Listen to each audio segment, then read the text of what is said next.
ओम नमः शिवाय। हर हर महादेव। आज वैशाख माह के कृष्ण पक्ष की अष्टमी तिथि और शुक्रवार है। अष्टमी तिथि को भगवान भोले शंकर के ही स्वरूप काल भैरव बाबा के निमित्त व्रत रखा जाता है। इस व्रत को रखने से व्यक्ति रोग, शोक और भय आदि पीड़ाओं से मुक्ति पाता है। और शुक्रवार का दिन माता लक्ष्मी जी और उन्हीं के स्वरूपों को समर्पित है।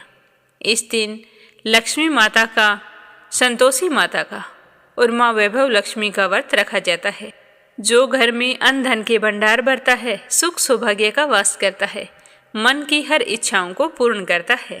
तो वैशाख का महीना भगवान श्री हरि विष्णु जी को अत्यंत प्रिय है। तो ऐसे में वैशाख के महीने शुक्रवार के दिन माँ लक्ष्मी जी की पूजा अर्चना की जाए तो विष्णु जी और भी अधिक प्रसन्न हो जाते हैं। तो ये थी छोटी सी जानकारी। अब अपने शुभारंभ करते हैं आज की कथा का। हमेशा की तरह सबसे पहले अपने सुनेंगे छोटी सी कहानी गणेश जी महाराज की। बोलो गणेश गजानन की जय हो। एक गांव था जिसमें एक सेठ जी अपने परिवार के साथ रहा करते थे। सेठ जी का गांव के पास ही शहर में बहुत बड़ा कारोबार था। सेठ जी गणेश जी के परम भगत थे। वे पूरी श्रद्धा और विश्वास के साथ नियमित रूप से गणेश जी की पूजा किया करते थे। तो गणेश जी की कृपा से सेठ जी के घर में अन्न धन के भंडार सदैव भरे रहते थे। उनके जीवन में किसी भी प्रकार की कोई कमी नहीं थी।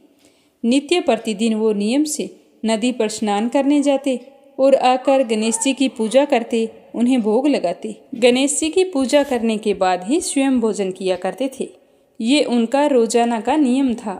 पर यह बात सेठानी जी को बिल्कुल भी अच्छी नहीं लगती थी।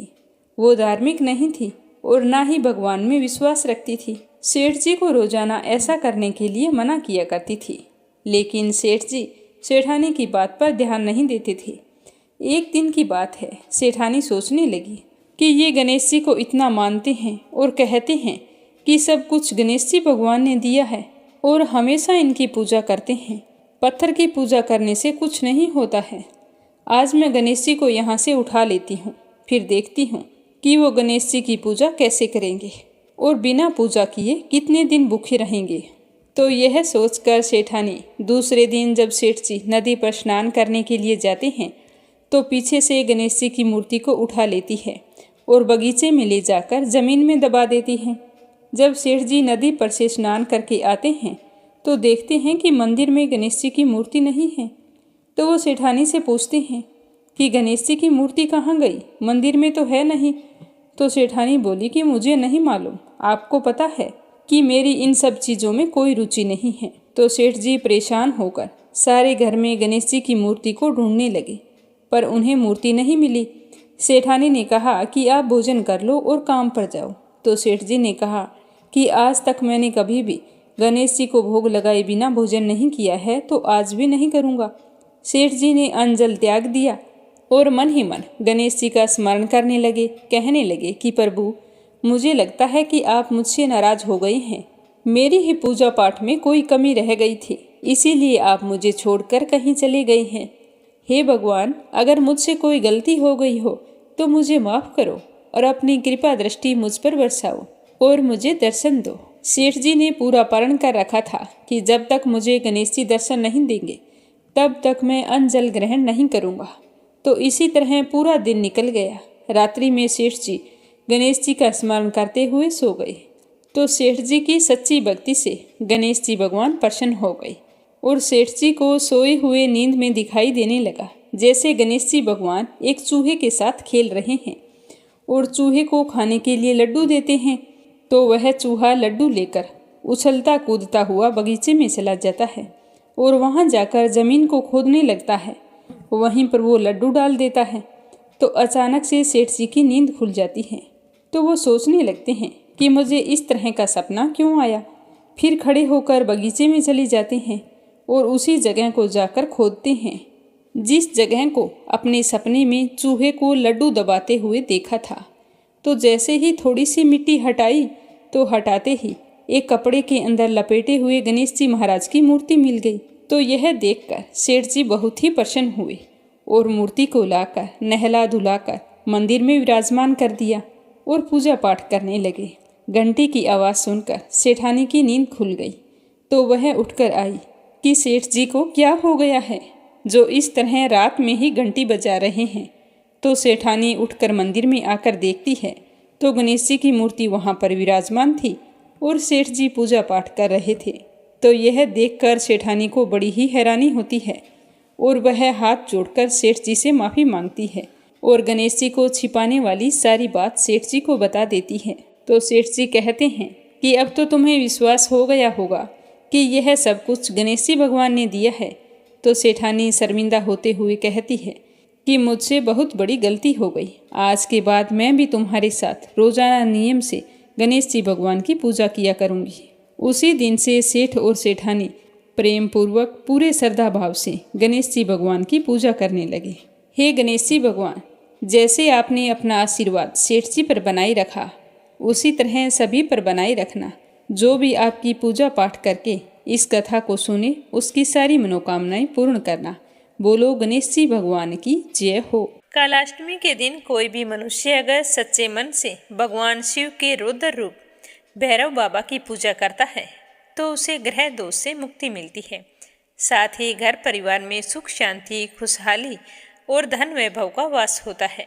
कुछ लोग भैरव बाबा का विशेष रूप से आशीर्वाद पाने के लिए कालाष्टमी के दिन व्रत भी रखते हैं। तो आज की कथा में पहले अपने सुनेंगे कि काल भैरव की उत्पत्ति कैसे हुई थी, क्योंकि काल भैरव भगवान भोले शंकर का ही स्वरूप है। तो आज के दिन हमें इनकी कथा जरूर सुननी चाहिए ताकि भोले शंकर की कृपा हम सब पर हमेशा बनी रहे। बोलो भोले शंकर की जय हो। पुराणों के अनुसार जब ब्रह्मा और विष्णु में विवाद हुआ, दोनों एक दूसरे को अपना पुत्र बता रहे थे। यानी कि विष्णु जी कह रहे थे कि ब्रह्मा मेरा पुत्र है, उनका जन्म मुझसे हुआ है, और ब्रह्मा कह रहे थे कि विष्णु का जन्म मुझसे हुआ है। तो इस बात को लेकर दोनों में विवाद बढ़ गया। कहते हैं कि उसी समय उन दोनों के मध्य में एक अग्नि स्तंभ प्रकट हुआ, जिसने उन दोनों से कहा कि आप दोनों में से जो भी इस अग्नि स्तंभ का ओर या छोर पता लगा लेगा वही बड़ा होगा, वही सर्वत्र पूज्य होगा। तो यह सुनते ही ब्रह्मा ने एक हंस का रूप धारण किया और विष्णु जी ने एक वराह का रूप धारण किया। पितामह ब्रह्मा जी ने ऊपर और विष्णु जी ने नीचे की ओर प्रस्थान किया। एक समय आने के बाद श्री हरि विष्णु ने मान लिया कि इस अग्नि स्तंभ का कोई अंत नहीं है, किंतु ब्रह्मदेव किसी भी कीमत पर अपनी प्राज्ञा मानने को तैयार नहीं थे। कुछ ऊपर पहुंचने पर उन्हें वहां पर केतकी नाम का एक पुष्प मिला।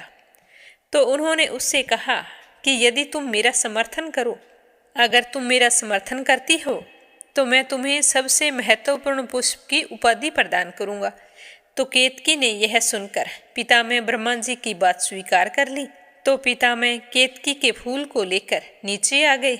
आते ही जब अग्नि स्तंभ ने उनसे पूछा कि क्या आप दोनों में से किसी को मेरा ओर या छोर मिला, तो भगवान श्री हरि विष्णु ने तो मना कर दिया कि मुझे तो आपका अंत कहीं नहीं मिला। परंतु ब्रह्मदेव ने कहा कि हाँ, मुझे मिला है, और अपनी बात सच्ची साबित करने के लिए केतकी के पुष्प को प्रस्तुत कर दिया। केतकी ने भी पितामह ब्रह्मा जी के कहे अनुसार समर्थन किया। तब उस अग्नि स्तंभ ने एक पुरुष की आकृति ग्रहण की और प्रकट हो गई महाकाल महारुद्र भगवान शिव। उन्होंने पितामह से कहा कि आप असत्य बोल रहे हैं, मैं आपको श्राप देता हूँ कि आप अपनी असत्य भाषा के लिए कभी भी पूजे नहीं जाएंगे। केतकी के फूल ने आपका समर्थन किया है तो उसे भी मैं श्राप देता हूँ कि मेरी पूजा में केतकी का फूल नहीं चढ़ाया जाएगा। तब पितामह ने क्रोधित होकर भगवान रुद्र को अपशब्द कहने शुरू कर दिए और स्वयं को बड़ा बताने लगे। उस समय ब्रह्मदेव कहा जाता है कि पंचमुखी होते थे। तब भगवान शिव को आभास हुआ कि पितामह में अहंकार आ रहा है और सृष्टि की रचना में यदि सृष्टि रचना से पूर्व ही अहंकार व्याप्त हो गया तो असमय ही संपूर्ण सृष्टि अहंकार के भाव से ग्रसित हो जाएगी। इसीलिए उन्होंने अहंकार रूपी पितामह के उस 5वें सर को काटने का निर्णय लिया। परंतु इसमें एक समस्या थी, क्योंकि भगवान शिव जानते थे कि यदि उन्होंने पितामह का सर काटा तो उन्हें ब्रह्म हत्या का दोष लगेगा। ब्रह्म हत्या का दोष लगते ही त्रिमूर्ति से अलग हो जाएंगे और सभी जगह असंतुलन व्याप्त हो जाएगा। तो इसी कारण सोचते सोचते सर्वसमर्थ भगवान रुद्र ने अपने ही अंश से एक ऐसे विकराल गण को उत्पन्न किया जो कृष्ण वर्ण के थे, अस्थियों के आभूषण से सुशोभित थे। उस दिव्य पुरुष को देखकर, उनकी गर्जना को सुनकर ऐसा लगता था मानो लाखों भयानक काले मेघों ने जीवंत रूप लेकर गर्जना की हो, और उनकी जटाएं देखकर ऐसा प्रतीत होता था मानो असंख्य भयानक विषधर हो। उनके मस्तक पर श्वेत त्रिपुंड की 3 रेखाएं ऐसी लग रही थी जैसे चंद्रमा ने उनके ललाट पर सुशोभित होने के लिए स्वयं को 3 टुकड़ों में विभक्त कर दिया हो। उन परम उग्र देवता की लंबी भुजाएं ऐसी लगती थी मानो लोह स्तंभ हो। भयानक अष्ट महानाग जिनका यज्ञोपवीत बने इतरा रहे थे। कमर पर बंधे मोटे मोटे घुंघरुओं की ऐसी आवाज आ रही थी जिससे हृदय विदीर्ण हो जाए। उस महाकाय महाबाहु गण को भगवान शिव ने स्पष्ट शब्दों में कहा कि ब्रह्मदेव के 5वें सर को काट डालो। इतना सुनते ही उस वीर ने आव देखा ना ताव अपने नाखून के एक ही प्रहार से पितामह ब्रह्मा जी का 5वां सर उखाड़ लिया, परंतु वो सर उनके हाथ में ही चिपक गया। जब उन्होंने भगवान शिव से इसका कारण पूछा तो उन्होंने उनसे कहा कि ये केवल ब्रह्मा का सिर नहीं है, अपितु ब्रह्म हत्या है। इस ब्रह्म हत्या के फलस्वरूप तुम्हें श्रापित होना पड़ेगा। तुमने पितामह के सर को काटकर इस सृष्टि की अहंकार से रक्षा की है, अतः आज से तुम्हारा नाम भैरव होगा। अब तुम जाओ और इस ब्रह्मा के सिर को लेकर सृष्टि में विचरण करो, और जहाँ भी ये सिर तुम्हारे हाथ से छूटकर गिर जाए वहीं तुम रुक जाना और स्थापित हो जाना। उसके बाद भैरव ने उस सिर को हाथ में लेकर सृष्टि के चक्कर लगाने शुरू कर दिए। वो सारी सृष्टि के अनंत काल तक भ्रमण करते रहे, परंतु कहीं भी वो सर उनके हाथ से नहीं छूटा। परंतु सृष्टि के चक्कर लगाते लगाते उनकी गति इतनी तीव्र हो गई कि वो समय से भी आगे निकल गई। जब भगवान नारायण के कर्ण कुंडल गिरे और काशी नगरी स्थापित हुई, तब वहां पर भगवान भैरव के हाथ से पितामह ब्रह्मदेव का वो सर छूटकर गिर गया। तब भगवान भैरव वहीं पर रुक गए। तब वहां पर भगवान शिव प्रकट हुए। उन्होंने उनसे कहा कि ये मेरी प्रिय काशी नगरी है और आज से तुम इसके संरक्षक के रूप में यहाँ स्थापित हो, परंतु तुम्हें इस काशी नगरी में केवल पैर के एक अंगूठे के बराबर ही स्थान मिलेगा और तुम्हें इसी ब्रह्म कपाल में भोजन करना होगा। तुम अपनी तीव्र गति के कारण समय से आगे चले गए थे, अर्थात तुमने काल चक्कर पर भी विजय प्राप्त की है, अतः तुम काल भैरव के नाम से जाने जाओगे। तुम काशी की पवित्रता और काशी के भक्तों की रक्षा करोगे। ध्यान रहे कि काशी में मरने वाले को यम स्पर्श ना करे। तब बाबा भैरव ने महादेव से पूछा कि इससे तो पापी कर्म के दंड से निर्भीक हो जाएंगे। तब महादेव ने कहा कि यहाँ मृत्यु प्राप्त करने वालों को यमराज तो दंड नहीं दे पाएंगे, परंतु तुम उन्हें दंड दोगे। बिना काल यातना प्राप्त किए कोई भी जीवात्मा ये काशी नगरी नहीं छोड़ेगी। जिस जगह पर वो अग्नि स्तंभ प्रकट हुआ था, वो जगह आज के समय अरुणाचल प्रदेश में स्थित है, और जिस समय पितामह ब्रह्मा जी का कपाल छूटा था, वो जगह आज के समय में वाराणसी में स्थित है, जिसे कपाल मोचन कहा जाता है। बोलो भोले शंकर की जय हो, बोलो भैरव बाबा की जय हो। अब अगली कहानी अपनी सुनते हैं माँ महालक्ष्मी जी की। इस कथा को सुनने से घर में धन वैभव की प्राप्ति होती है, सुख सौभाग्य बना रहता है। तो प्रेम से बोलो माँ महालक्ष्मी जी की जय हो। हे माता रानी, हमारे घर में भी अन्न धन का वास करना। एक समय की बात है, भद्रसर्वा नाम के एक राजा थे। वे बड़े ही पराक्रमी राजा थे। उनकी पत्नी का नाम सूर्यचंद्रिका था। रानी दिखने में बहुत ही सुंदर और सुलक्षणा थी तथा पतिव्रता नारी थी। उन दोनों को 7 पुत्र तथा उसके बाद एक कन्या का वरदान मिला था। तो वरदान के अनुसार उन्हें पहले 7 पुत्रों की प्राप्ति हुई, उसके बाद एक कन्या ने जन्म लिया। तो राजा और रानी ने अपनी बेटी का नाम श्यामबाला रखा। तो एक समय की बात है कि माँ महालक्ष्मी जी के मन में आया कि मैं महल में जाकर राजा के राजप्रसाद में रहूं। इससे राजा को दुगनी धन दौलत प्राप्त होगी और वह इस धन दौलत से अपनी प्रजा को और भी अधिक सुख दे पाएगा। अगर गरीब के घर में रहूंगी तो उसे धन दौलत प्राप्त होगी तो वह तो स्वार्थी की तरह केवल अपने ऊपर ही खर्च करेगा। तो यह सोचकर श्री महालक्ष्मी जी ने बूढ़ी ब्राह्मण स्त्री का रूप धारण किया और हाथ में लाठी लेकर लाठी के सहारे धीरे धीरे रानी के महल के द्वार तक पहुंच गए। उन्होंने बूढ़ी औरत का रूप धारण किया था, फिर भी उनके चेहरे पर देवी का सा तेज था। उन्हें देखते ही एक दासी सामने आई और पूछने लगी कि आपका नाम क्या है, कौन से गांव से आई हैं, क्या काम करती है, आपका धर्म क्या है। तो वृद्ध ब्राह्मण का रूप धारी लक्ष्मी माता ने कहा कि बेटी, मेरा नाम कमला है, मेरे पति का नाम भुवनेश है, हम द्वारिका में रहते हैं। तुम्हारी रानी पिछले जन्म में एक वेश्य की पत्नी थी। वह वेश्य गरीब था। दरिद्रता के कारण इनके घर में रोजाना झगड़े होते थे। उसका पति उसे रोज मारता था। इन्हीं बातों से तंग आकर वह घर छोड़कर चली गई तथा वन में खाली पेट भटकने लगी। मुझे इसकी दुर्दशा पर दया आ गई और मैंने उसे सुख संपत्ति देने वाली श्री महालक्ष्मी जी की कथा सुनाई थी। मेरे कहने पर उसने श्री माँ महालक्ष्मी जी का व्रत किया था, जिससे लक्ष्मी माता प्रसन्न हुई और इसकी गरीबी दूर हो गई। उसका घर धन दौलत संतति संपत्ति से भर गया। बाद में पति और पत्नी अपने जीवन के सारे सुखों को भोग करते हुए परलोक सिधार गए। लक्ष्मी व्रत करने के कारण वे पहले लक्ष्मी लोक में रहे। उन्होंने जितने साल महालक्ष्मी जी का व्रत किया था उतने हजारों सालों तक उन्हें वहां पर सुख भोग मिला। उसके बाद तुम्हारी रानी का जन्म राजघराने में हुआ है, परंतु वह तो श्री महालक्ष्मी का व्रत करना भूल गई है। उसे मैं याद दिलाने यहाँ आई हूँ। तो बुढ़िया की बात सुनकर दासी ने उन्हें प्रणाम किया तथा श्री महालक्ष्मी का व्रत किस तरह किया जाता है इसके बारे में पूछा। तो महालक्ष्मी जी ने दासी को पूजा की विधि और व्रत की महिमा बताई। इसके बाद वह दासी माता को प्रणाम करके रानी को बताने के लिए अंदर चली गई।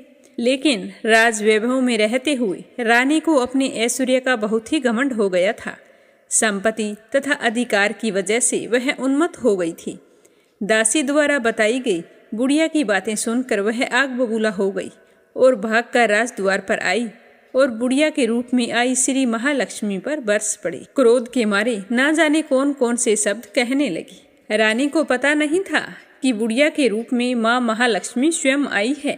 रानी का इस तरह से रूखा बर्ताव देखकर और अपना अनादर देखकर माता ने वहाँ ठहरना उचित नहीं समझा। वो सोचने लगी कि इसे तो अपने आप पर बहुत ही घमंड है, मुझे यहाँ से चलना चाहिए। तो वह बुढ़िया के रूप में आई लक्ष्मी माता अपनी लाठी के सहारे धीरे धीरे महल से बाहर निकल गई और जंगल की तरफ जाने लगी। तो गांव में रास्ते में उन्हें राजकुमारी श्यामबाला मिली। तो श्यामबाला ने बूढ़ी औरत को देखते ही कहा कि माँ जी राम राम, आपको पहले कभी नहीं देखा, कहाँ से आई हैं और कहाँ जा रही हैं। तो लक्ष्मी माता कहने लगी कि बेटा, मैं तो तुम्हारी माँ से मिलने आई थी, उसे उसके पिछले जन्म के बारे में बताने के लिए। तो वो तो मुझ पर बरस पड़ी और मेरा अनादर किया है। मैंने तो उसे सिर्फ लक्ष्मी माता का व्रत करने के लिए बोला था। तो यह सुनते ही श्यामबाला ने अपनी ओर से माता महालक्ष्मी से माफ़ी मांगी और कहने लगी कि माँ जी, आप मुझे व्रत की विधि बता दो, मैं आपके बताई अनुसार व्रत जरूर करूँगी। तो माता रानी को उस पर दया आ गई। उन्होंने श्यामबाला को श्री महालक्ष्मी जी के व्रत के बारे में बताया। तो श्यामबाला ने पूरी श्रद्धा से श्री माँ लक्ष्मी का व्रत रखा। तो व्रत के फल के प्रभाव से राजा सिद्धेश्वर के सुपुत्र मालाधर से उसका विवाह हो गया। वह धन दौलत ऐश्वर्य वैभव से माला माल हो गई और पति के साथ ससुराल में आनंद से रहने लगी। इधर रानी पर महालक्ष्मी जी का प्रकोप हुआ। तो प्रकोप के कारण राजा भद्रसर्वा का राज्य और सारा कारोबार नष्ट हो गया। यहाँ तक कि खाने के भी लाले पड़ गए। ऐसी हालत में एक दिन राजा ने रानी से निवेदन किया कि हमारा दामाद इतना बड़ा राजा है, इतना धनवान और ऐश्वर्यशाली है, क्यों न उसके पास जाएं उसे अपना हाल बताएं तो वह हमारी मदद जरूर करेंगे। तो रानी की बात सुनकर राजा ने कहा कि तुम यहीं पर रुको, मैं बेटी और दामाद के पास जाकर आता हूँ। यह कहकर राजा भद्रसर्वा अपने दामाद के पास जाने के लिए रवाना हो गई। उसके राज्य में पहुंचकर एक तालाब के किनारे थोड़ी देर विश्राम करने के लिए ठहर गई। उसी तालाब से पानी लेने आने जाने वाली दासियों ने उन्हें देखा तो उन्होंने बड़ी ही विनम्रतापूर्वक पूछताछ की कि आप कौन हैं। तो उन्हें मालूम हुआ कि वे तो रानी श्यामबाला के पिता हैं।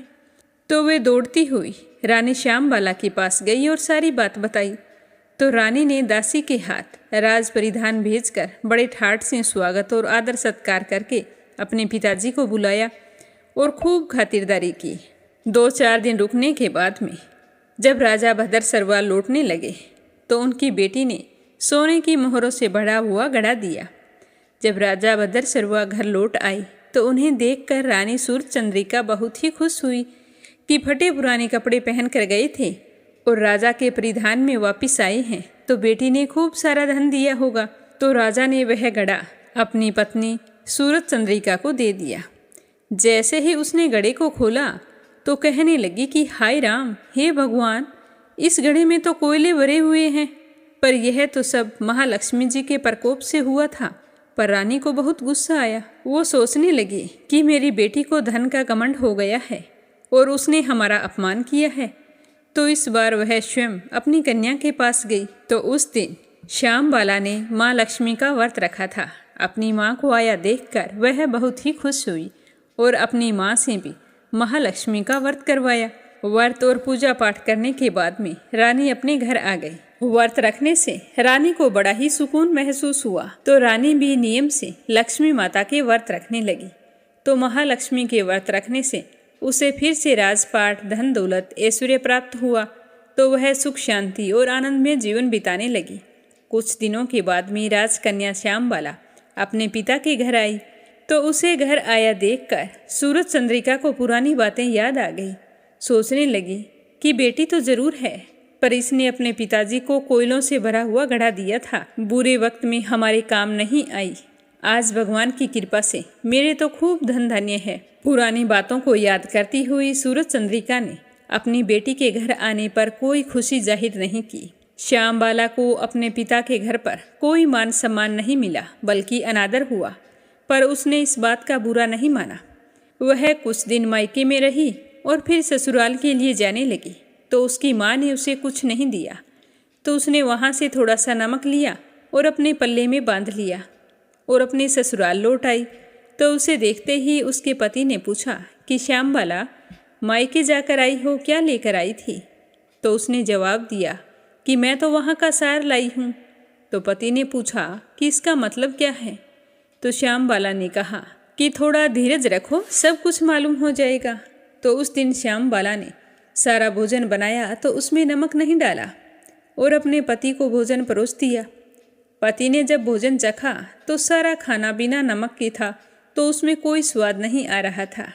तो वो श्यामबाला से कहने लगे कि श्यामबाला, आज तुमने ऐसा कैसा भोजन बनाया है, इसमें तो कोई स्वाद नहीं है। तो अपने पति की बात सुनकर श्यामबाला ने अपनी चुनरी के पल्ले के लगाई हुई गांठ खोलकर उसमें से नमक डाल दिया, जिससे सारा भोजन स्वादिष्ट हो गया। तो उसके पति ने कहा कि अब तो भोजन स्वादिष्ट हो गया है, आपने बिना नमक के भोजन क्यों बनाया था? तो श्यामबाला कहने लगी कि स्वामी, यही है मायके से लाया हुआ सार। तो श्यामबाला के इतना कहते ही उसके पति को सारी बात समझ में आ गई। तो दोनों हंसने लगे और साथ साथ भोजन करने लगे। हे लक्ष्मी माता, जैसा आपने श्यामबाला को धन धान्य दिया, वैसा हमें भी देना। सुख सौभाग्य का वास करना, अन्न धन के भंडार भरना। जो भी आपकी कथा कहे, सुने या सुनाए, उसकी सारी मनोकामनाएं पूर्ण करना। बोलो माँ महालक्ष्मी जी की जय हो। अब अपने सुनते हैं वैशाख मास महात्म्य का आगे का अध्याय। प्रेम भाव से सुनते रहिए। बोलो विष्णु भगवान की जय हो।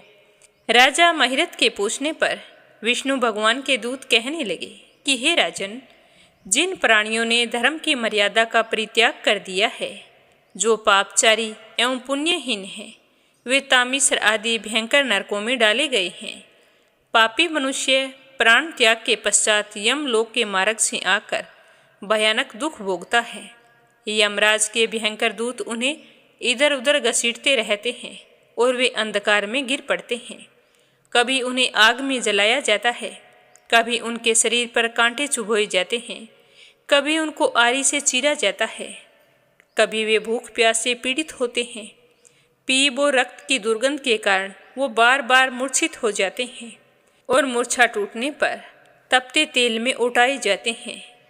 कहीं उन पर मुसलों की मार पड़ती है और कहीं तपाए हुए लोहे की शिलाओं पर डालकर उन्हें पकाया जाता है।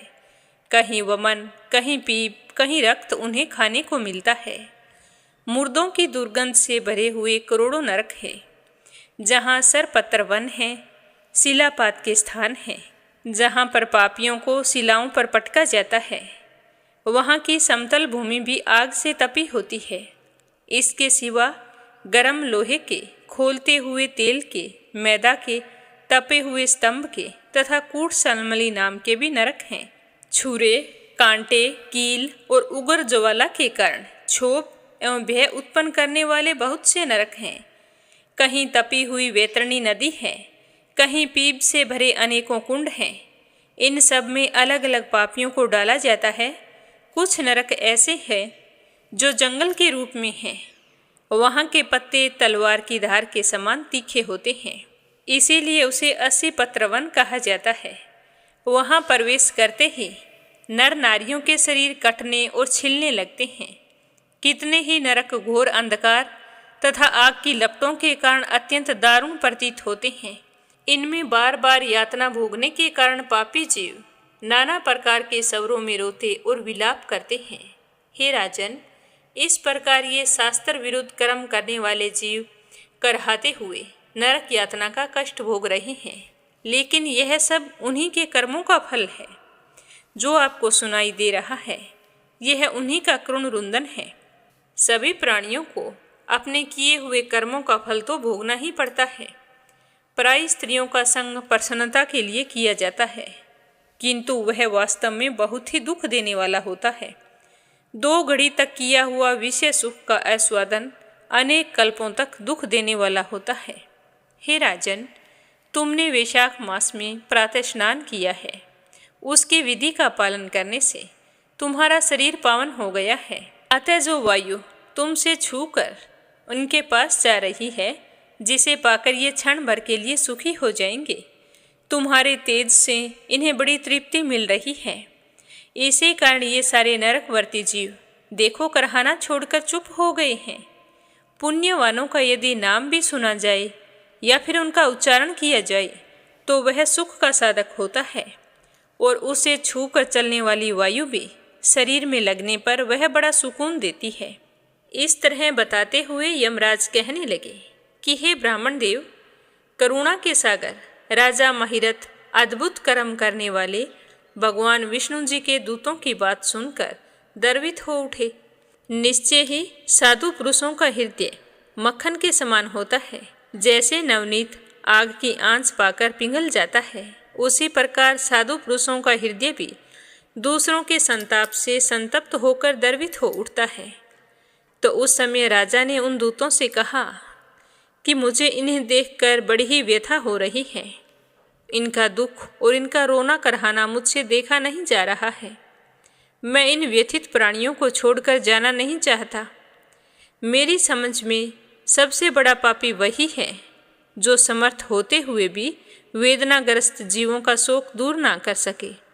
यदि मुझे छूकर बहने वाली वायु के स्पर्श से ये जीव सुखी हो गए हैं, तो आप लोग मुझे उसी स्थान पर ले चलिए, क्योंकि जो चंदन वृक्ष की भांति दूसरों के ताप को दूर करके उन्हें आच्छादित करते हैं तथा जो परोपकार के लिए स्वयं कष्ट उठाते हैं, वही पुण्य आत्मा होते हैं।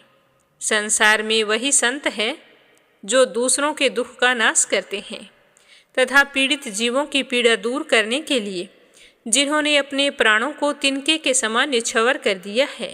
जो मनुष्य सदा सर्वदा दूसरों की भलाई के लिए तैयार रहते हैं, उन्होंने ही इस पृथ्वी को धारण कर रखा है। जहाँ सदा अपने मन को ही सुख मिलता है, वह स्वर्ग भी नरक के समान होता है। अतः साधु पुरुष सदा दूसरों के सुख से ही सुखी होते हैं। यहाँ नरक में गिरना अच्छा, प्राणों से वियोग हो जाना भी अच्छा, किंतु पीड़ित जीवों की पीड़ा दूर किए बिना यहाँ से चला जाना और एक क्षण का सुख भोगना मुझे बिल्कुल भी अच्छा नहीं लग रहा है। तो दूत कहने लगे कि हे राजन, पापी पुरुष अपने कर्मों का ही फल भोगते हुए भयंकर नरक में पकाए जाते हैं। जिन्होंने दान, होम अथवा पुण्य तीर्थ में स्नान नहीं किया है, मनुष्यों का उपकार नहीं किया है तथा कोई भी उत्तम पुण्य नहीं किया है, यज्ञ, तपस्या और प्रसन्नतापूर्वक भगवान के नाम का जप नहीं किया है, वही परलोक में आने पर घोर नरकों में पकाए जाते हैं। जिनका शील स्वभाव दूषित है, जो दुराचारी, व्यवहार में निंदित, दूसरों की बुराई करने वाले और पापी हैं, वे ही नरकों में पड़ते हैं। जो पापी अपने कटु वचनों के द्वारा दूसरे का हृदय छलनी कर देते हैं तथा जो प्राय स्त्रियों के साथ विहार करते हैं, वे नरकों में पकाए जाते हैं। अतः हे राजन, आओ अब भगवान के धाम चलते हैं। तुम पुण्यवान हो, अतः तुम्हारा यहाँ ठहरना बिल्कुल भी उचित नहीं है। तो राजा कहने लगे कि हे विष्णु दूतगणों, यदि मैं पुण्य आत्मा हूँ तो इस महाभयंकर यातना मार्ग से कैसे लाया गया? मैंने कौन सा पाप किया है तथा मैं किस पुण्य के प्रभाव से विष्णु धाम को जा रहा हूँ? कृपया करके आप लोग मेरे इस संशय का निवारण करें। तो राजा की बात सुनकर दूत कहने लगे कि हे राजन, तुम्हारा मन काम के अधीन हो रहा था, इसीलिए तुमने कोई पुण्य, यज्ञ अनुष्ठान अथवा यज्ञ विशिष्ट अन्न का भोजन नहीं किया, इसीलिए तुम्हें इस मार्ग से लाया गया।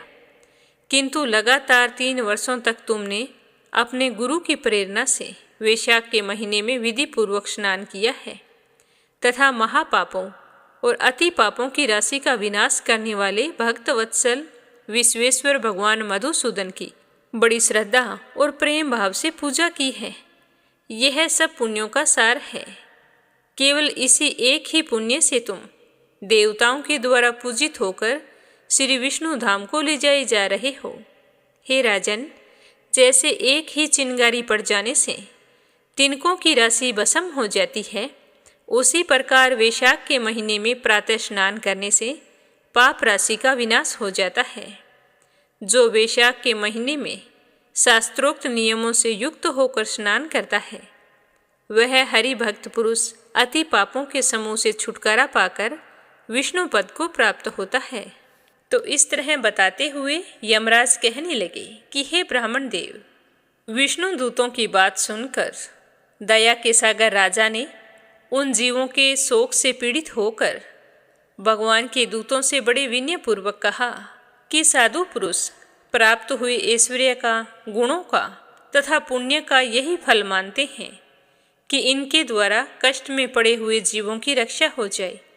यदि मेरा कुछ पुण्य है तो उसके प्रभाव से अगर ये नरक में पड़े हुए जीव निष्पाप होकर स्वर्ग लोक को चले जाएं, तो इससे अच्छा क्या हो सकता है? मैं इनकी जगह नरक में निवास करूँगा। तो राजा के ऐसे वचन सुनकर श्री विष्णु जी के मनोहर दूत उनके सत्य और उदारता पर विचार करते हुए कहने लगे कि हे राजन, इस दया रूप धर्म के अनुष्ठान से तुम्हारे संचित धर्म की विशेष वृद्धि हुई है। तुमने वैशाख के महीने में स्नान, दान, जप, होम, तप और देव पूजन आदि कर्म किए हैं, वे सारे के सारे अक्षय फल देने वाले हो गए हैं। जो वैशाख के महीने में स्नान दान करके भगवान का पूजन करता है, वह सब कामनाओं को प्राप्त होकर श्री विष्णु धाम को जाता है। हे राजन, अगर एक और तप, दान और यज्ञ आदि की शुभ क्रियाएं हों और एक और विधि पूर्वक किया हुआ वैशाख महीने का व्रत हो, तो यह वैशाख का महीना ही महान होता है। वैशाख के महीने में एक दिन का पुण्य जो है, वह तुम्हारे लिए सब दानों से बढ़कर है। तो पूरे महीने के पुण्य फलों के बारे में तो कहना ही क्या है। दया के समान धर्म, दया के समान तप, दया के समान दान और दया के समान कोई मित्र नहीं है। पुण्य का दान करने वाला मनुष्य सदा लाख गुना पुण्य प्राप्त करता है। तुम्हारी दया के कारण धर्म की अधिक वृद्धि हुई है। जो मनुष्य दुखी प्राणियों का दुख से उद्धार करता है वही संसार में पुण्य आत्मा होता है। उसे भगवान नारायण के अंश से उत्पन्न हुआ समझना चाहिए।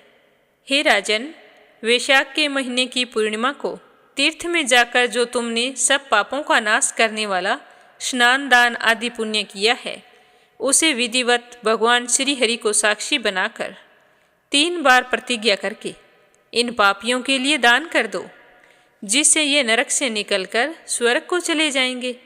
हमारा तो ऐसा विश्वास है कि पीड़ित जंतुओं को शांति प्रदान करने से जो आनंद मिलता है उसे मनुष्य स्वर्ग और मोक्ष में भी प्राप्त नहीं कर सकता।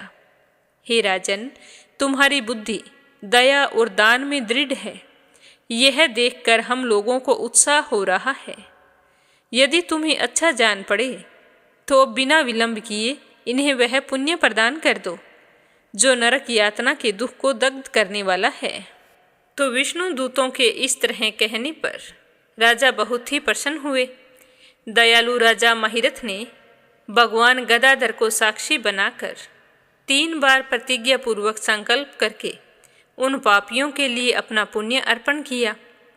वैशाख महीने के 1 दिन के पुण्य का दान करने पर ही वे सारे के सारे जीव यम यातना के दुख से मुक्त हो गए और फिर अत्यंत हर्ष में भरकर एक श्रेष्ठ विमान पर आरूढ़ हुए और राजा की प्रशंसा करते हुए उन्हें प्रणाम करके स्वर्ग लोक की ओर चले गए। इस दान से राजा को विशेष पुण्य की प्राप्ति हुई।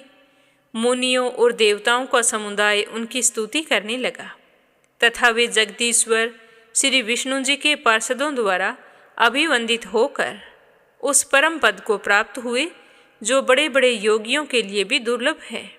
इस तरह बताते हुए यमराज कहने लगे कि हे ब्राह्मण देव, यह वैशाख के महीने का और पूर्णिमा का थोड़ा महात्म्य था जो मैंने थोड़े में ही तुम्हें बतलाया है। यह धन, यश, आयु तथा परम कल्याण प्रदान करने वाला है। इतना ही नहीं, इससे स्वर्ग तथा लक्ष्मी जी की भी प्राप्ति होती है। यह प्रशंसनीय महात्म्य अंतःकरण को शुद्ध करने वाला है और समस्त पापों को धोने वाला है। माधव मास का यह महात्म्य भगवान माधव को अत्यंत प्रिय है। अतः जो भी मनुष्य पूरे वैशाख के महीने सूर्य उदय होने से पहले उठकर स्नान करे और माधव भगवान की पूजा करके राजा महिरथ का चरित्र और हम दोनों का मनोरम संवाद ज़्यादा से ज़्यादा सुने और दूसरों को भी सुनाए तथा विधि पूर्वक अनुमोदन करने से मनुष्य को भगवान की भक्ति प्राप्त होती है, जिससे समस्त क्लेशों का नाश हो जाता है। धर्मराज की यह बात सुनकर ब्राह्मण बहुत ही खुश हुआ और हाथ जोड़कर उन्हें प्रणाम करके कहने लगा कि आपने मुझे यह मातम्य सुनाकर कृतकृत्य कर दिया है। हे भगवान, मैं तो धन्य हो गया हूँ, अब आप मुझे इजाज़त दें। ऐसा कहकर ब्राह्मण वहाँ से चला गया और फिर उसने पृथ्वी लोक पर आकर वैशाख स्नान का पूरा प्रसार किया। हर वर्ष स्वयं भी पूरे विधि विधान से वैशाख के महीने में स्नान करता और दूसरों को भी इसके पुण्य फल के बारे में बताता और स्नान पूजा आदि करवाता। इस तरह ब्राह्मण ने हर साल वैशाख स्नान की विधि का पालन किया और दूसरों से भी कराया। इस तरह बताकर सूत जी कहने लगे कि हे सोनकादिक ऋषियों, यह ब्राह्मण और यम का संवाद मैंने आप लोगों से वैशाख माह के पुण्यमयी स्नान के प्रसंग में सुनाया है। जो भी एकाग्रचित होकर वैशाख मास महात्म्य को सुनता है और सुनाता है, वह समस्त पापों से मुक्त होकर श्री हरि विष्णु भगवान के परम पद को प्राप्त होता है। तो आज का अध्याय समाप्त हुआ। इससे आगे अपने सुनेंगे कल के अध्याय में। नित्य नियम से सुनते रहिए। बोलो श्री हरि विष्णु भगवान की जय हो। अब अपने सुनते हैं भागवत कथा का आगे का अध्याय। प्रेम भाव से सुनते रहिए। बोलो श्री हरि विष्णु भगवान के अनंत स्वरूपों की जय हो। श्री सुखदेव जी कहते हैं कि हे राजन, इक्वाक्षु के पुत्र थे निमि। उन्होंने यज्ञ आरंभ करके महर्षि वशिष्ठ जी को ऋत्विज के रूप में वरण किया। गुरु वशिष्ठ जी ने कहा कि हे राजन, इंद्र अपने यज्ञ के लिए मुझे पहले से ही वरण कर चुके हैं। उनका यज्ञ पूरा होने के बाद ही मैं तुम्हारे पास आऊँगा। तब तक तुम्हें मेरी प्रतीक्षा करनी है और तुम मेरी प्रतीक्षा करना। यह बात सुनकर राजा निमि चुप हो गए और उन्होंने गुरुदेव को कुछ नहीं कहा और गुरु वशिष्ठ जी देवराज इंद्र का यज्ञ पूर्ण कराने के लिए चले गए। तो राजा निमि सोचने लगे कि यह जीवन तो क्षणभंगुर है, इसका कोई पता नहीं है कि कब अंत हो जाए, इसमें विलंब करना उचित नहीं होगा। और उन्होंने यज्ञ करना शुरू कर दिया। जब तक गुरु वशिष्ठ जी नहीं लौटे तब तक के लिए उन्होंने दूसरे ऋत्विजों को वरण कर लिया। गुरु वशिष्ठ जी जब देवराज इंद्र का यज्ञ संपन्न करके आए तो उन्होंने देखा कि उनके शिष्य राजा निमि ने उनकी बात नहीं मानी और यज्ञ प्रारंभ कर दिया। उस समय उन्हें बड़ा ही गुस्सा आया और उन्होंने क्रोधवश राजा निमि को श्राप दे दिया कि तुम्हें अपनी विचारशीलता और पंडिताई पर बड़ा ही घमंड है, इसीलिए इसका शरीरपात हो जाए। निमि की दृष्टि में गुरु वशिष्ठ जी का यह श्राप धर्म के अनुकूल नहीं प्रतिकूल था, इसीलिए उन्होंने भी श्राप दे दिया कि आपने लोभवश अपने धर्म का आदर नहीं किया, इसीलिए आपका शरीर भी गिर जाए। यह कहकर आत्मविद्या में निपुण राजा निमि ने अपने शरीर का त्याग कर दिया और इधर गुरु वशिष्ठ जी ने भी अपना शरीर त्याग कर मित्रावरुण के द्वारा उर्वशी के गर्भ से जन्म ग्रहण किया। अब राजा निमि के यहाँ जो यज्ञ हो रहा था तो उस यज्ञ में आए हुए श्रेष्ठ मुनियों ने राजा के शरीर को सुगंधित वस्तुओं में रख दिया। जब सत्र याग की समाप्ति हुई और देवता लोग आए तब उन लोगों ने उनसे प्रार्थना की कि हे महानुभावों, आप लोग तो सर्वसमर्थ हैं, यदि आप प्रसन्न हैं तो राजा निमि का यह शरीर पुनः जीवित हो जाए। तो देवता प्रसन्न होकर कहने लगे कि ऐसा ही होगा। तो उस समय राजा निमि ने कहा कि मुझे देह का बंधन नहीं चाहिए। विचारशील मुनिजन अपनी बुद्धि को पूर्ण रूप से श्री भगवान में ही लगा देते हैं और उन्हीं के चरण कमलों का भजन करते हैं, क्योंकि उन्हें पता होता है कि एक ना एक दिन यह शरीर अवश्य ही छूट जाएगा। इस भय से भयभीत होकर वो इस शरीर का कभी संयोग ही नहीं चाहते, वे तो मुक्त ही होना चाहते हैं। अतः मैं भी अब दुख, शोक और भय के मूल कारण इस शरीर को धारण नहीं करना चाहता। जैसे जल में मछली के लिए सर्वत्र ही मृत्यु के अवसर हैं, वैसे ही इस शरीर के लिए भी हर जगह मृत्यु ही मृत्यु है। तो देवता कहने लगे कि हे मुनियों, राजा निमि बिना शरीर के ही प्राणियों के नेत्रों में अपनी इच्छा के अनुसार निवास करें। वे वहाँ रहकर सूक्ष्म शरीर से भगवान का चिंतन करते रहेंगे। पलक उठने और गिरने से उनके अस्तित्व का पता चलता रहेगा। इसके बाद महर्षियों ने यह सोचकर कि राजा के ना रहने पर लोगों में अराजकता फैल जाएगी, निमि के शरीर का मंथन किया। तो उस मंथन से एक कुमार उत्पन्न हुआ। जन्म लेने के कारण उसका नाम हुआ जनक।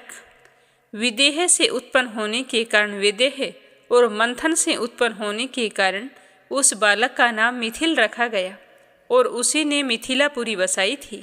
जनक का उदावस, उसका नंदीवर्धन, नंदीवर्धन का सुकेतु और उसका देवराज, देवराज का बृहद्रस्त और बृहद्रस्त का महावीर्य और महावीर्य का सुधृति और सुधृति का धृष्टकेतु, धृष्टकेतु का हर्षव और उसका मरु नाम का एक पुत्र हुआ। इस तरह पीढ़ियाँ चलती रही। मरु से प्रतिपक और प्रतिपक से कृतिरथ, कृतिरथ से देवमिड और देवमिड से विश्रुत और विश्रुत से महाद्युति का जन्म हुआ। महाद्युति का कृतिरात और कृतिरात का पुत्र महारोमा और महारोमा का स्वर्णरोमा, स्वर्णरोमा का पुत्र हुआ हर्षवरोमा। बस इसी हर्षवरोमा के पुत्र महाराज शीरध्वज थे। वे जब यज्ञ के लिए धरती जोत रहे थे तब उनके हल के अगर भाग से सीता जी की उत्पत्ति हुई थी। इसी प्रकार उनका नाम शीरध्वज रखा था। शीरध्वज के कुशध्वज, कुशध्वज के धर्मध्वज और धर्मध्वज के 2 पुत्र हुए थे, कृतध्वज और मितध्वज। कृतध्वज के पुत्र हुए केसीध्वज और मितध्वज के पुत्र खांडिक्य हुए। केसीध्वज आत्मविद्या में बड़ा ही प्रवीण था। खांडिक्य था कर्मकांड का मर्मज्ञ। वह केसीध्वज से भयभीत होकर भाग गया। केसीध्वज का पुत्र भानुमान और भानुमान का शतधूमन था। शतधूमन का पुत्र सूची और सूची से संध्वाज, संध्वाज से उध्रव केतु, उध्रव केतु से अज, अज से पुरुजित, पुरुजित से अरिष्टनेमि, अरिष्टनेमि से श्रुतायु, श्रुतायु से सुपार्शक और सुपार्शक से चित्तरथ, चित्तरथ से मिथिलापति क्षेमदी का जन्म हुआ था। क्षेमदी से समरथ, समरथ से सत्यरथ और सत्यरथ से उपगुरु और उपगुरु से उपगुप्त नाम का पुत्र हुआ। यह अग्नि का अंश था। उपगुप्त का पुत्र हुआ वसवनंत और वसवनंत का पुत्र हुआ युयुध। युयुध का सुभाषण, सुभाषण का श्रुत, श्रुत का जय और जय का विजय, विजय का ऋत नाम का पुत्र हुआ। ऋत का पुत्र था सुनक, सुनक का पुत्र वीतहव्य, वीतहव्य का पुत्र धृति, धृति का पुत्र बहुलासव, बहुलासव का कृति और कृति का पुत्र हुआ था महावशी। इस तरह बताते हुए श्री सुखदेव जी कहने लगे, हे राजन, ये मिथिल के वंश में उत्पन्न सभी नरपति मैथिल कहलाते हैं। ये सब के सब आत्मज्ञान से संपन्न एवं गृहस्थ आश्रम में रहते हुए भी सुख दुख आदि द्वंद्वों से मुक्त थे। और क्यों ना हो, याज्ञवल्क्य आदि बड़े बड़े योगेश्वरों की इन पर महान कृपा थी। हे राजन, अब मैं तुम्हें चंद्रमा के पावन वंश का वर्णन सुनाता हूँ। ध्यानपूर्वक सुनना। इस वंश में पुरुरवा आदि बड़े बड़े पवित्र कीर्ति राजाओं का कीर्तन किया जाता है। सहस्त्रों सिर वाले विराट पुरुष नारायण के नाभि सरोवर के कमल से ब्रह्मा जी की उत्पत्ति हुई थी और ब्रह्मा जी के पुत्र हुए थे अत्रि। वे अपने गुणों के कारण पितामह के समान ही थे। उन्हीं अत्रि के नेत्रों से अमृत में चंद्रमा का जन्म हुआ था। पितामह ने चंद्रमा को ब्राह्मण, औषधि और नक्षत्रों का अधिपति बनाया था। उन्होंने तीनों लोकों पर विजय प्राप्त की और राजसूय यज्ञ किया। इसके कारण उनका घमंड बढ़ गया। उन्होंने बलपूर्वक बृहस्पति जी की पत्नी तारा को हर लिया। देवगुरु बृहस्पति जी ने अपनी पत्नी को लौटा देने के लिए चंद्रमा से बार बार याचना की, परंतु वे इतने अहंकारी हो गए थे कि उन्होंने किसी भी प्रकार उनकी पत्नी को नहीं लौटाया। इस दशा में उसके लिए देवता और दानवों में घोर संग्राम छिड़ गया। गुरु शुक्राचार्य जी को पता था कि गुरु बृहस्पति देव और चंद्रमा के बीच में अनबन चल रही है, तो उन्होंने जानबूझकर इस द्वेष का फायदा उठाया और असुरों के साथ चंद्रमा का पक्ष ले लिया। और महादेव जी ने स्नेहवश समस्त भूतगणों के साथ अपने विद्या गुरु बृहस्पति जी का पक्ष लिया। देवराज इंद्र ने भी समस्त देवताओं के साथ अपने गुरु का ही पक्ष लिया था। इस प्रकार तारा के निमित्त से देवता और असुरों का संहार करने वाला घोर संग्राम हुआ। अंगिरा ऋषि ने पितामह के पास जाकर इस युद्ध को बंद कराने की प्रार्थना की, तो सारी बात जानकर पितामह ने चंद्रमा को खूब डांट लगाई और तारा को उसके पति गुरु बृहस्पति जी के हवाले कर दिया। जब गुरुदेव को यह मालूम हुआ कि तारा तो गर्भवती है, तब उन्होंने कहा कि हे दुष्टे, मेरे क्षेत्र में यह किसी दूसरे का गर्भ है, इसे तू अभी त्याग दे। इसमें तनिक भी विलंब मत कर। तू डर मत, अपना डर छोड़कर इसका अभी त्याग कर दे, क्योंकि तू तो एक स्त्री है और दूसरे मुझे भी संतान की कामना है। देवी होने के कारण तू निर्दोष भी है। तो अपने पति की बात सुनकर तारा अत्यंत लज्जित हुई। उसने सोने के समान चमकता हुआ एक बालक अपने गर्भ से अलग कर दिया। उस बालक को देखकर गुरुदेव और चंद्रमा दोनों ही मोहित हो गए और चाहने लगे। चंद्रमा सोचने लगा कि यह पुत्र मेरा हो और गुरुदेव सोचने लगे कि यह पुत्र मेरा कहलाए। अब वे एक दूसरे से जोर जोर से झगड़ा करने लगे। चंद्रमा कहते मेरा है और गुरुदेव कहते ये पुत्र मेरा है। तो उनकी यह लड़ाई देखकर सारे ऋषि मुनि वहाँ पर एकत्रित हो गए।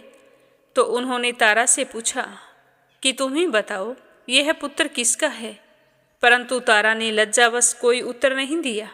तब वह बालक भी अपनी माता की झूठी लज्जा से क्रोधित होकर कहने लगा कि हे माँ, तुम बतलाती क्यों नहीं है? जब तूने ऐसा कुकर्म किया है तो सच बताने में कैसी शर्मिंदगी है। जल्दी से जल्दी बताओ कि मैं किसकी संतान हूँ। उसी समय पितामह ने तारा को एकांत में बुलाकर बहुत समझाया और पूछा कि जो सही है वो बताओ। तब तारा ने धीरे से कहा कि मेरा यह बालक चंद्रमा का पुत्र है। जब चंद्रमा को पता चला कि यह मेरा पुत्र है तो चंद्रमा उसे ले गई। पितामह ने उस बालक का नाम बुद्ध रखा, क्योंकि उनकी बुद्धि बड़ी गंभीर थी। ऐसा पुत्र प्राप्त करके चंद्रमा को बहुत ही आनंद महसूस हुआ। बुद्ध के द्वारा इला के गर्भ से पुरुरवा का जन्म हुआ था, जिसके बारे में मैंने तुम्हें पहले बताया है।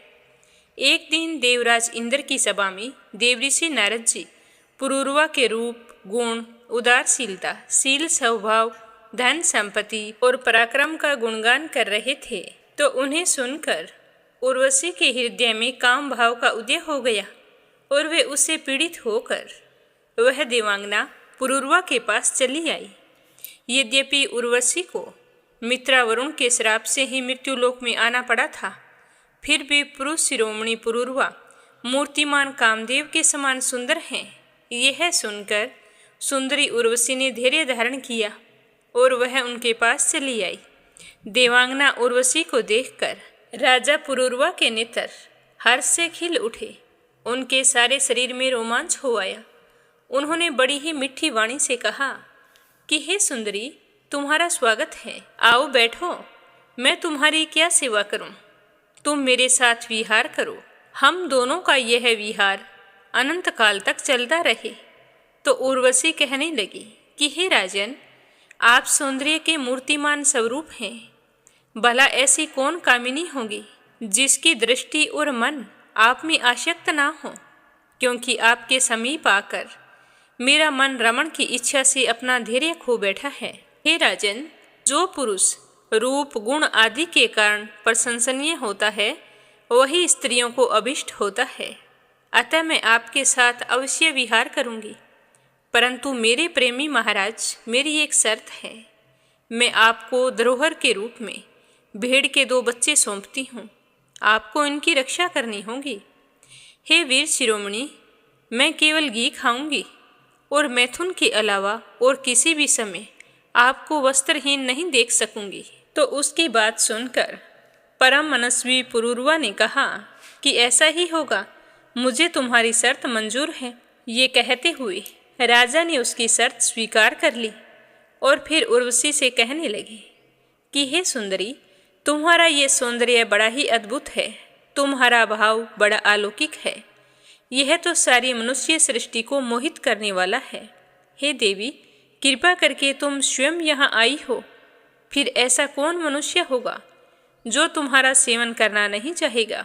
तो यह सुनकर उर्वशी बहुत ही प्रसन्न हुई और काम शास्त्रोक्त पद्धति से पुरुष श्रेष्ठ पुरुरवा के साथ विहार करने लगी। वे भी देवताओं की विहार सतली, चेतरथ, नंदनवन आदि उपवनों में उसके साथ स्वच्छंद विहार करने लगी। देवी उर्वशी के शरीर से कमल केसर की सी सुगंध निकला करती थी। उसके साथ राजा पुरुरवा ने बहुत वर्षों तक आनंद विहार किया। वे उनके मुख की सुरभि से अपनी सुध बुध खो बैठते थे। इधर जब देवराज इंद्र ने उर्वशी को नहीं देखा तो वो बड़े ही चिंतित हुए और गंधर्वों को बुलाकर कहा कि तुम जाओ, उर्वशी को लेकर आओ। मुझे तो यह स्वर्ग लोक ही उसके बिना फीका दिखाई पड़ता है। तुम इसी समय उर्वशी को यहाँ लेकर आओ। तो वे गंधर्व देवराज इंद्र की आज्ञा पाकर आधी रात के समय घोर अंधेरे में वहाँ गए और उर्वशी की जो 2 भेड़ें थी, जिसे राजा पुरुरवा के पास धरोहर के रूप में रखा था, उन्हें वहाँ से चुराकर चलते बने। जब वो भेड़ों को लेकर जा रहे थे तो वे भेड़ें बें बें करने लगी। तो उर्वशी को वे भेड़ें अपने पुत्र के समान प्यारी थी। तो वो भेड़ों की आवाज़ सुनकर भय के मारे क्रोधित हो उठी और कहने लगी कि मैं तो इस कायर को स्वामी बनाकर मारी गई। ये अपने को बड़ा वीर समझता है और मेरी 2 भेड़ों को नहीं बचा सका। इस पर विश्वास करने के कारण आज लुटेरे मेरी भेड़ों को लूट कर ले गए हैं। इससे अच्छा तो मैं मर गई होती। इस तरह उसने राजा पुरूरवा को नाना तरह से कटु वचन कह डाले। जैसे कोई हाथी को अंकुश से बेत डालता है, ठीक वैसे ही उर्वशी ने अपने वचन बाणों से राजा को बींध दिया। राजा पुरूरवा बड़े क्रोधित हुए और हाथ में तलवार लेकर वस्त्रहीन अवस्था में ही वे उसकी ओर दौड़ पड़े जहाँ से भेड़ों की आवाज़ आ रही थी। तो गंधर्वों ने उनके झपटते ही भेड़ों को तो वहीं पर छोड़ दिया और स्वयं बिजली बनकर चमकने लगे। राजा पुरूरवा जब भेड़ों को लेकर लौटे तब उर्वशी ने उस प्रकाश में वस्त्रहीन अवस्था में राजा पुरूरवा को देख लिया। बस उसी समय वह उन्हें छोड़कर चली गई। जब राजा पुरूरवा ने अपने शयन कक्ष में अपनी प्रियतमा उर्वशी को नहीं देखा तो वे तो बड़े ही अनमने हो गए। उनका चित्त तो उर्वशी में ही बसा हुआ था। वे उसके शोक से व्याकुल हो उठे और पागलों की भांति पृथ्वी पर इधर उधर भटकने लगे। एक दिन कुरुक्षेत्र में सरस्वती नदी के तट पर उन्होंने उर्वशी और उसकी 5 प्रसन्नमुखी सखियों को देखा तो वे बड़े ही प्रसन्न हुए। उनके पास जाकर मधुर वाणी से कहने लगे कि हे प्रिय, तनिक ठहर जाओ, एक बार मेरी बात मान लो। अब आज तो मुझे सुखी किए बिना मत जाना। एक क्षण तो रुको, हम दोनों कुछ बातें तो कर लें। हे देवी, अब इस शरीर पर तुम्हारा कृपा प्रसाद नहीं रहा, इसीलिए तुमने इसे दूर फेंक दिया। अतः मेरा यह सुंदर शरीर अभी भी ढेर हुआ जा रहा है और तुम्हारे देखते ही देखते इसे भेड़िए और गिद्ध खा जाएंगे। तो उर्वशी कहने लगी कि हे राजन, तुम पुरुष हो, अतः तुम इस प्रकार मत मरो, क्योंकि ये भेड़िए तुम्हें सच में खा जाएंगे। लेकिन एक बात मेरी ध्यान से सुनो, स्त्रियों की किसी के साथ मित्रता नहीं हुआ करती। स्त्रियों का हृदय और भेड़ियों का हृदय बिल्कुल एक जैसा होता है। स्त्रियां निर्दयी होती है, क्रूरता तो उनमें स्वाभाविक ही रहती है। तनिक सी बात में चिढ़ जाती है और अपने सुख के लिए बड़े बड़े साहस के काम कर बैठती है। थोड़े से स्वार्थ के लिए विश्वास दिलाकर अपने पति और भाई तक को मार डालती है। इनके हृदय में सौहार्द तो है ही नहीं। भोले भाले लोगों को झूठ मूठ का विश्वास दिलाकर फंसा लेती है और नए नए पुरुषों के संग से उल्टा और स्वच्छंदचारिणी बन जाती है। लेकिन हे राजन, तुम तो धीरज धरो, तुम तो राजा हो, इस तरह घबराओ मत। हर 1 साल के बाद एक रात तुम मेरे साथ रहोगे, तब तुम्हारे और भी संतानें होंगी। राजा पुरूरवा ने देखा कि उर्वशी गर्भवती है तो वे अपनी राजधानी में लौट आए। 1 साल के बाद फिर वहाँ गए। तब तक उर्वशी एक वीर पुत्र की माता हो चुकी थी। उर्वशी के मिलने से पुरूरवा को बड़ा ही सुख मिला और वे एक रात उसी के साथ रहे। सुबह होने पर जब वे विदा होने लगे तब वे विरह के दुख से अत्यंत दीन हो गई। उर्वशी कहने लगी कि हे राजन, तुम इन गंधर्वों की स्तुति करो, ये चाहें तो तुम्हें मुझे दे सकते हैं। तो उर्वशी की बात सुनकर राजा पुरूरवा ने गंधर्वों की स्तुति करनी शुरू की। राजा पुरूरवा की स्तुति से प्रसन्न होकर गंधर्वों ने उन्हें एक अग्नि स्थापन करने का पात्र दिया। राजा ने समझा कि यही उर्वशी है, इसीलिए वे उसको हृदय से लगाकर एक वन से दूसरे वन में घूमते रहे। जब उन्हें होश आया तब वे इस थाली को वन में ही छोड़कर अपने महल में लौट आए एवं रात के समय उर्वशी का ध्यान करते रहे। इस प्रकार जब त्रेता युग का प्रारंभ हुआ तब उनके हृदय में 3 वेद प्रकट हुए। फिर वे उस स्थान पर गए जहाँ उन्होंने अग्निस्थली छोड़ी थी। उस स्थान पर समी वृक्ष के गर्भ में एक पीपल का वृक्ष उगाया था। उसे देखकर उन्होंने उससे 2 अरणियाँ मंथन काष्ठ बनाई। फिर उन्होंने उर्वशी लोक की कामना से नीचे की अरणी को उर्वशी और ऊपर की अरणी को पुरुरवा और बीच के काष्ठ को पुत्र रूप से चिंतन करते हुए अग्नि प्रज्वलित करने वाले मंत्रों से मंथन किया। उनके मंथन से जात वेदा नाम का अग्नि प्रकट हुआ। राजा पुरुरवा ने अग्नि देवता को त्रिविद्या के द्वारा आहवन्य, ग्रहपत्य और दक्षिणाग्नि इन 3 भागों में विभक्त करके पुत्र रूप से स्वीकार कर लिया। उसके बाद उर्वशी लोक की इच्छा से पुरुरवा ने उन तीनों अग्नियों द्वारा सर्वदेव स्वरूप इंद्रियातीत यज्ञपति भगवान श्री हरि का यजन किया। त्रेता युग के पूर्व में सतयुग के एकमात्र प्रणव ओंकार का ही वेद था। सारे वेद शास्त्र उसी के अधीन थे। देवता थे एकमात्र नारायण और कोई नहीं था। अग्नि भी 3 नहीं केवल एक था। वर्ण भी केवल एक हंस ही था। त्रेता युग के प्रारंभ में पुरुरवा से ही वेद त्रयी और अग्नि त्रयी का आविर्भाव हुआ। राजा पुरुरवा ने अग्नि को संतान रूप से स्वीकार करके गंधर्व लोक की प्राप्ति की थी। तो इससे अगले अध्याय में अपने सुनेंगे राजा पुरुरवा और उर्वशी के संतानों के बारे में। आज की कथा को यहीं पर विराम देते हैं।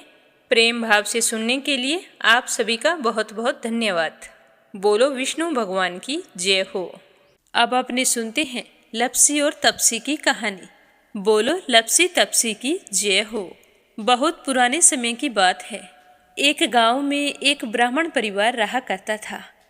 उसमें पति पत्नी के अलावा उनके 2 बच्चे थे। एक बेटा था, एक बेटी थी। ब्राह्मण दंपति बहुत ही सरल स्वभाव के थे। समय मिलने पर प्रभु का स्मरण किया करते थे। उनकी बेटी बहुत ही संस्कारी और सुशील थी, लेकिन उनका बेटा आवारा किस्म का था। वह कोई काम धाम नहीं करता और ना ही कभी अपने माँ बाप का कहना मानता था। समय के साथ दोनों बहन भाई बड़े हो गए। बहन की शादी कर दी गई, पर भाई का वही हाल था। उसके माँ बाप ने उसे समझाया कि बेटा अब हम वृद्ध हो चले हैं, तुम कोई काम किया करो, लेकिन उस पर उनकी बातों का कोई असर नहीं होता था। तो एक दिन ब्राह्मणी अपने पति से कहने लगी कि स्वामी आप बिल्कुल काम छोड़ दीजिए। जब घर में कुछ भी नहीं होगा तो यह अपनी जिम्मेदारी समझेगा और काम पर लग जाएगा। तो ब्राह्मण ने दूसरे दिन से काम पर जाना छोड़ दिया। तो यह देखकर उनके बेटे ने कोई काम नहीं किया और चोरी करने चला गया। आते जाते राहगीरों को लूट लेता और उसी से अपने घर का गुजारा किया करता था। तो उसकी लूटने और चोरी करने की आदत से सारे गांव वाले उसे लप्सी कहने लगे। तो लप्सी की इस हरकत से उसके माँ बाप बहुत ही दुखी रहते थे, पर वह किसी की सुनने के लिए तैयार नहीं था। इसी तरह समय बीतता गया। एक दिन की बात है कि लप्सी एक पीपल के पेड़ पर बैठा था। तभी शिव पार्वती जा रहे थे। पार्वती माता गहनों से लदी हुई थी। तो लप्सी उन्हें देखकर सोचने लगा कि सूरत के कितने गहने हैं, आज ये सारे के सारे लूट लूँगा तो मुझे कई महीनों तक चोरी नहीं करनी पड़ेगी। तो वह लूटने के इरादे से पीपल की ओट में होकर बैठ गया। जैसे ही शिव पार्वती वहाँ से जाने लगे तो लप्सी एकदम से शिव पार्वती के सामने आकर कहने लगा कि जल्दी से जितने सारे गहने पहन रखे हैं उतार दो।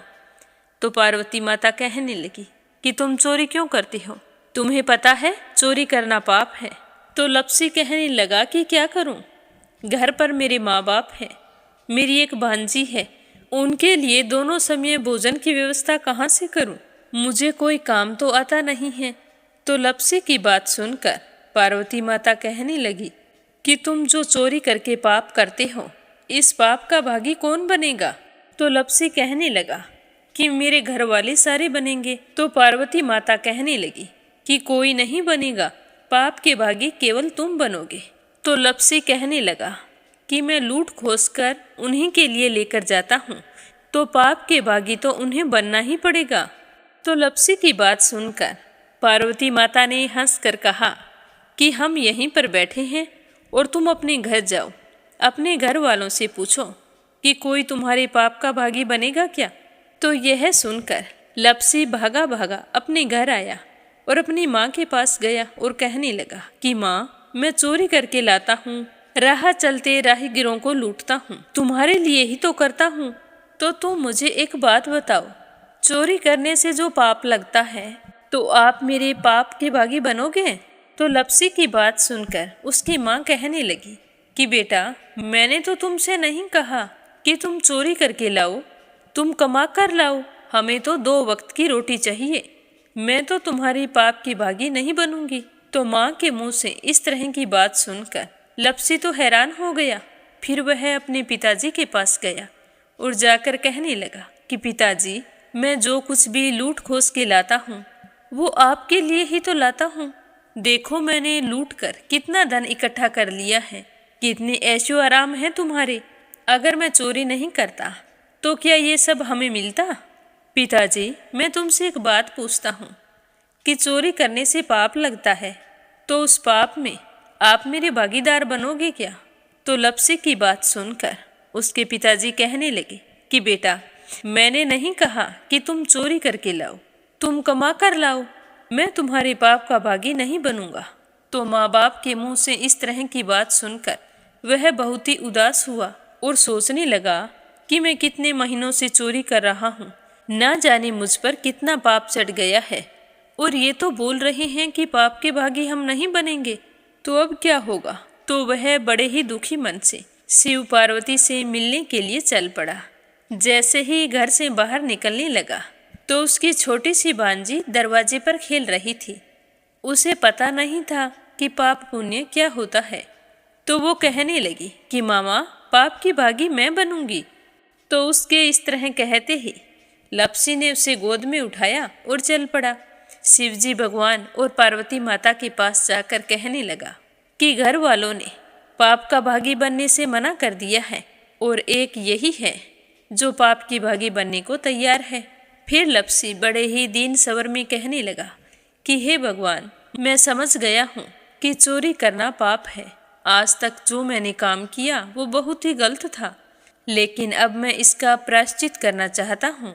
अब तुम ही बताओ, मुझे मेरे पापों से मुक्ति कैसे मिलेगी?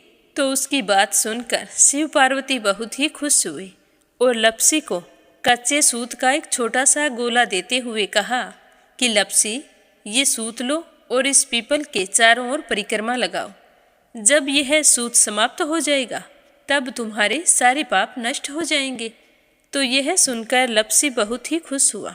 सोचने लगा कि छोटा सा गोला है, अभी लपेट कर घर चला जाऊंगा, उसके बाद में कभी कोई पाप नहीं करूंगा। फिर उसने अपनी बांजी को कंधे पर बैठाया और पीपल की परिक्रमा लगानी शुरू कर दी। अब भगवान का वह सूत खत्म कहाँ होने वाला था। लप्सी चक्कर लगाता गया पर वह सूत खत्म नहीं हुआ। चक्कर लगाते लगाते 1 महीने, 6 महीने, साल, पूरे 12 साल बीत गए, पर वह सूत खत्म नहीं हुआ। 12 साल बाद एक बार फिर शिव पार्वती जी वहाँ से गुजर रहे थे, तो पार्वती माता ने कहा कि स्वामी, चलो लप्सी को चलकर देखते हैं। तो शिवजी कहने लगे, वो चोरी करने वाला, लूटने वाला कब का चला गया होगा? तो पार्वती माता कहने लगी कि नहीं स्वामी, चलकर देखने में क्या जाता है, चलो एक बार देखते हैं। तो शिव पार्वती जी जैसे ही पीपल वृक्ष के पास आए तो देखा कि लप्सी तो अब भी चक्कर लगा रहा है। वहाँ चारों ओर गहरी खाई हो गई है और लप्सी की बड़ी बड़ी दाढ़ी, मूंछें, नाखून बढ़ गए हैं। तो यह देखकर पार्वती माता ने कहा कि देखो स्वामी, आप तो कह रहे थे कि वो कब का ही चला गया, देखो इसके मन में सच्ची भक्ति है। तो पार्वती की बात सुनकर शिवजी ने कहा कि चलो अभी देख लेता हूँ। तो यह कहकर शिवजी ने एक सोने का कड़ा लप्सी के आगे फेंक दिया। तो लप्सी ने झट से उसके ऊपर पैर कर लिया। फिर अचानक से उसका ध्यान शिव पार्वती जी की ओर गया तो वो हाथ जोड़कर कहने लगा कि भगवान, अब तो मेरे पाप समाप्त हो गए होंगे, आप मुझे यहाँ से जाने की आज्ञा दीजिए। आपका यह सूत अभी तक खत्म नहीं हुआ है। तो शिवजी भगवान ने कहा कि तुम्हारे पाप कर्म भी अभी तक पूरे नहीं हुए हैं। तो शिवजी की बात सुनकर लप्सी कहने लगा कि भगवान, मुझे पूरे 12 वर्ष हो गए हैं आपकी भक्ति करते करते, और अब भी आप मुझ पर शक कर रहे हैं। तो शिवजी ने कहा कि अपना पैर उठाओ। तो जैसे ही लपसी ने अपना पैर उठाया तो उसके पैर के नीचे सोने का कड़ा था। तो यह देखकर लपसी शर्मिंदा हो गया और कहने लगा कि प्रभु, गलती हो गई, मुझे माफ़ करो, आगे से मैं ऐसी गलती कभी नहीं करूँगा। तो शिवजी कहने लगे कि नहीं लपसी, तुम्हारा पाप ऐसे पूरा नहीं हो सकता। अब तुम्हें 12 वर्ष तक और इसी तरह परिक्रमा करनी होगी, उसी के बाद तुम्हारे पाप समाप्त होंगे। यह कहकर शिव पार्वती वहाँ से चले गए और वह फिर से पीपल के पेड़ की परिक्रमा करता रहा। करते करते 12 साल बीत गए। 12 साल बाद में शिव पार्वती जी वहाँ पर आए तो उन्होंने देखा कि आज भी वो वहीं पर चक्कर लगा रहा है। तो शिव जी ने फिर उसके सामने सोने की अंगूठी फेंकी, पर उसने कोई ध्यान नहीं दिया। तो शिव जी भगवान प्रसन्न होकर कहने लगे कि हे लपसी, आज से तुम मेरी तपस्या करके तपसी बन गए हो।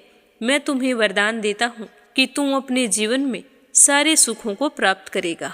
और तूने 24 बरस तक मेरी भक्ति की है, इसका फल भी तुझे अवश्य मिलेगा। जो भी औरत गाय और कुत्ते की रोटी नहीं बनाएगी, उसका पुण्य फल तुम्हें मिलेगा।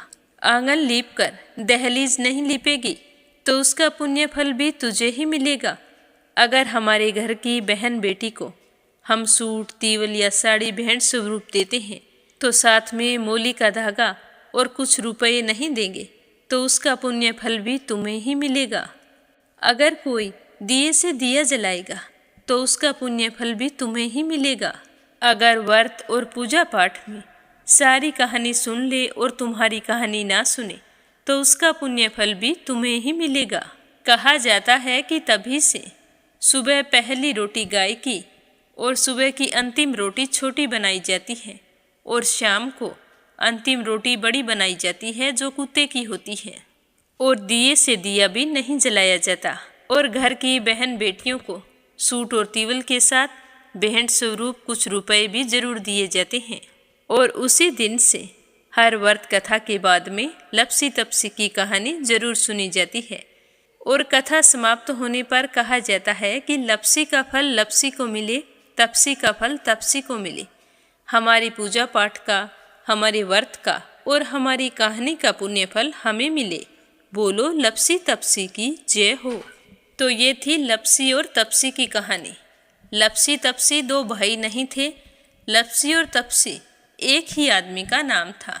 लूट कर लाता था, इसीलिए उसे लपसी के नाम से पुकारते थे। और फिर भगवान की तपस्या करने के कारण उसे तपसी के नाम से जाना जाने लगा। बोलो लपसी तपसी की जय हो। अब अपने सुनते हैं कथा सुनने वाले प्यारे श्रोताओं के नाम।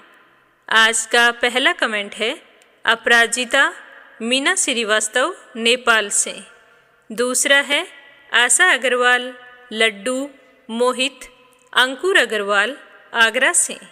और तीसरा है सरला रानी करनपुर से। परमेश्वरी रघुवीर सिंह दिल्ली से। जमुना कुवैत से। आशा शर्मा विष्णु।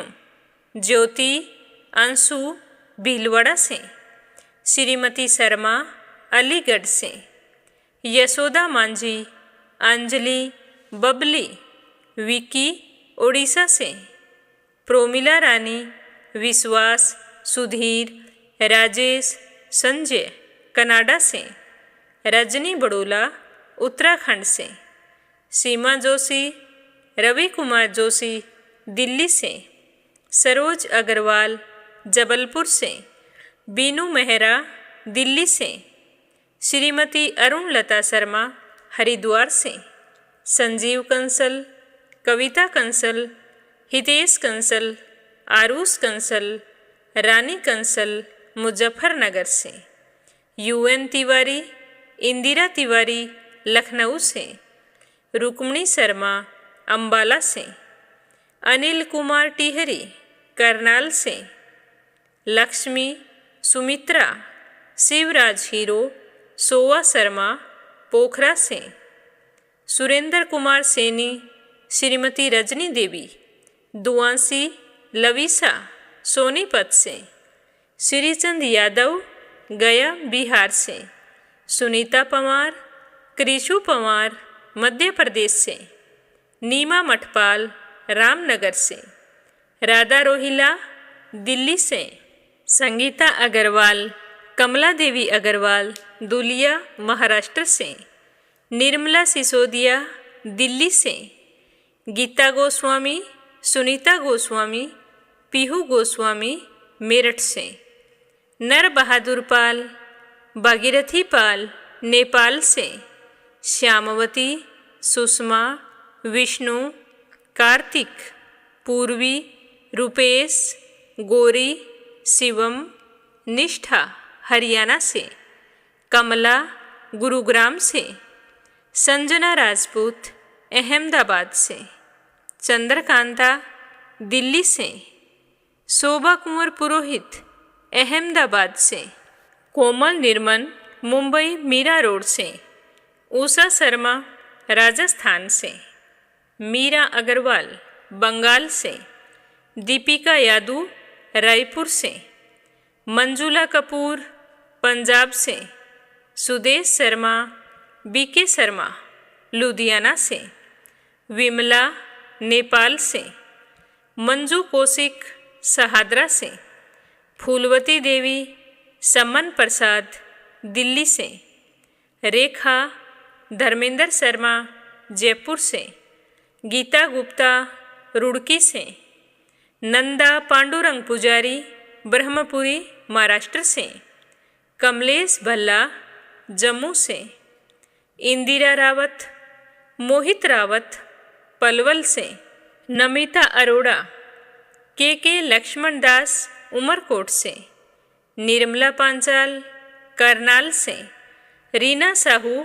झांसी से, सुमन चांदोरा जोधपुर से, उषा शर्मा सोजत सिटी से, रेणु दिल्ली से, उमा देवी झुंझुनू से, शांताबेन वाघेला गुजरात के मंडल से, देवी सिंह कार्तिक, पायल, सौम्या, उमा रघुवंशी गजबा सौदा से, सावित्री ईश्वरलाल रामचंदानी, राजेश, मीनू, निखिल रामचंदानी गाजियाबाद से, ईशा साहू, ध्रुव साहू झांसी से, पूजा पाठक उत्तराखंड देहरादून कोसानी से, कुसुम बघेल दिल्ली से, मंजू चौधरी भीलवाड़ा से, स्मिता सीताराम गायकवाड़ महाराष्ट्र से, एक श्रोता मध्य प्रदेश से हैं, इन्होंने अपना नाम नहीं बताया,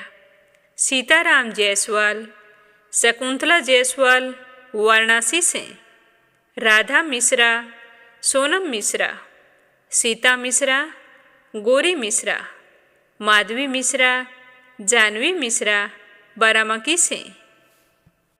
आप सभी श्रोताओं का बहुत बहुत धन्यवाद। अपना प्यार और सहयोग हमेशा यूं ही बनाए रखें। इस चैनल पर प्रस्तुत होने वाली कथाओं को रोजाना नियम से सुने और ज़्यादा से ज़्यादा दूसरे विष्णु भक्तों में शेयर करें। भगवान के निमित्त कमेंट करें और अगर चैनल पर पहली बार कथा सुन रहे हैं तो इस चैनल को सब्सक्राइब जरूर करें। आप सभी की मंगल कामना के साथ ओम नमः शिवाय। हर हर महादेव।